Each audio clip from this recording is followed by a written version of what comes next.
1.4 billion people, the third largest economy in the world.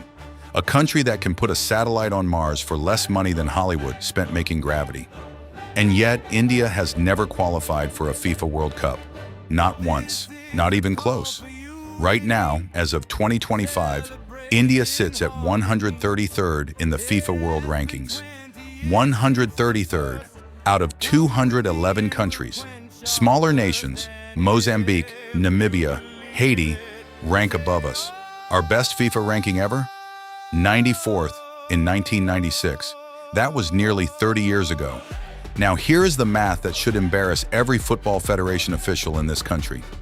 FIFA requires a host nation to have a minimum of 14 stadiums, each with a capacity of at least 40,000 seats, with full roof coverage, world-class turf, and broadcast-ready infrastructure. India currently has football stadiums that can meet that bar. You can count them on one hand. Salt Lake Stadium in Kolkata, 85,000 seats.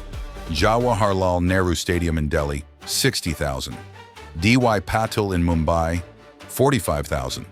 Birsa Munda in Jharkhand, 40,000. That is 4. FIFA needs 14. We are 10 stadiums short, and most of those 4 are not even used regularly for football.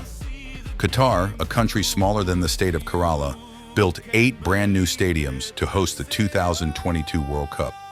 Saudi Arabia is building 11 new stadiums for 2034, in a country with less than a tenth of India's population. And India? India has the world's largest cricket stadium, the Narendra Modi Stadium, with 132,000 seats for cricket. Somewhere in Kolkata, a city that actually breathes football, a 16-year-old boy is sitting in front of his television. It is the World Cup. Argentina versus France. The screen is electric. His eyes are wide. He is leaning forward. He does not blink.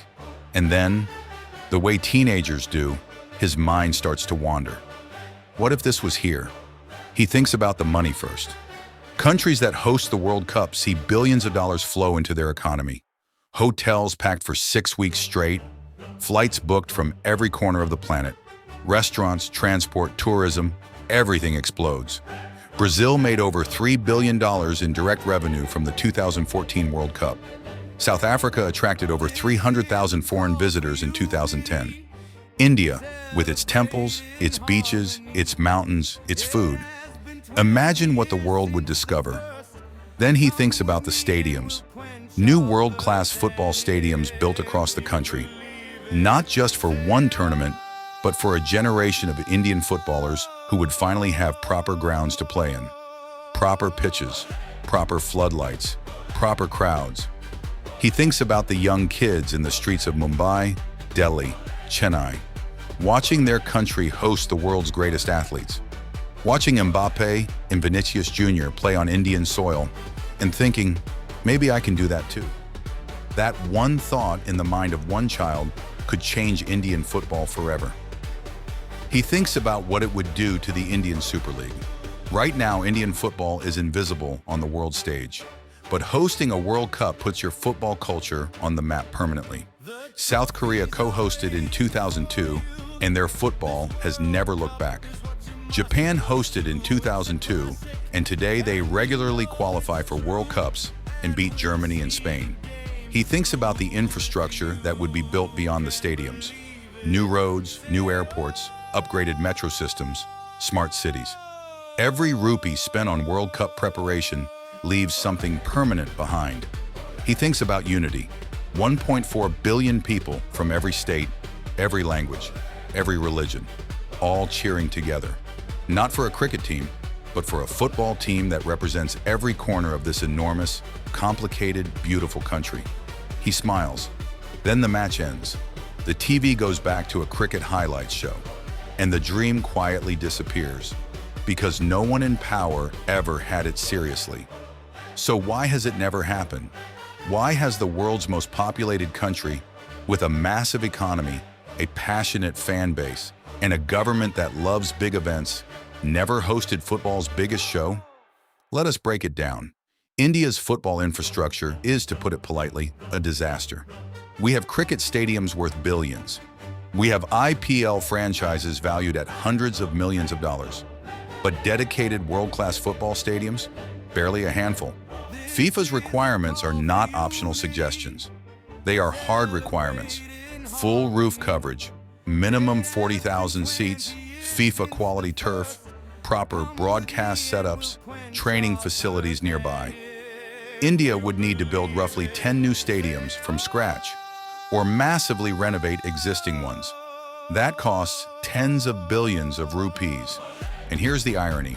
After the World Cup ends, what do you do with 14 football stadiums in a country where cricket dominates and Football League attendance averages a few thousand? Qatar spent $220 billion on the 2022 World Cup. It is still debated whether it was worth it. India is not Qatar. We cannot just write that check. There is also an unspoken rule in world football. If you host the World Cup, your national team gets an automatic berth in the tournament. That would mean India, ranked 133rd in the world, playing against Brazil, France, and Argentina. The last time India played at the AFC Asian Cup, they lost all 3 group matches without scoring a single goal, against Australia, Uzbekistan, and Syria. Sending India into a World Cup group stage would not be football. It would be a mercy killing on live television, watched by 1.4 billion people. Here is a number that tells you everything. The Indian Premier League, cricket, generates over $10 billion in brand value. The Indian Super League, football, generates roughly $300 million. Football is not India's religion. Cricket is.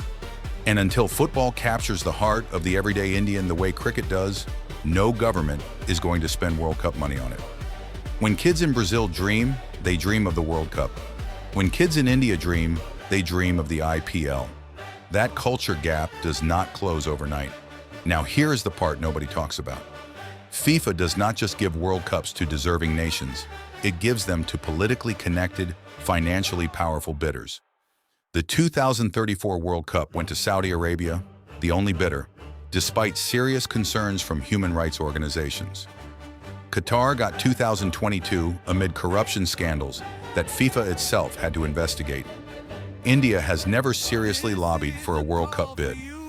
The All India Football Federation has been so consumed by internal politics and court battles that even running a proper domestic league has been a challenge, let alone planning a World Cup bid. You cannot win a race you never entered. And finally, FIFA World Cups happen in June and July. Peak Indian summer. Delhi in June hits 45 degrees Celsius. Mumbai in June means monsoon season. Flooded streets, torrential rain. Qatar solved this with air-conditioned stadiums. India would need the same, and that is another layer of billions added to an already impossible budget. That 16-year-old boy in Kolkata is not wrong to dream. India has the fans. It has the passion. Kolkata's Salt Lake Stadium fills up for local derbies, the way few stadiums in Asia do. Football is alive here, just buried under cricket, politics, and neglect. But dreams need infrastructure. They need investment. They need a football federation that functions. They need a government that sees football as more than a photo opportunity. Until then, India will keep watching the World Cup on television, cheering for Brazil or Argentina or whoever plays beautiful football. While the rest of the world plays on a stage we help pay for, but we're never invited to build.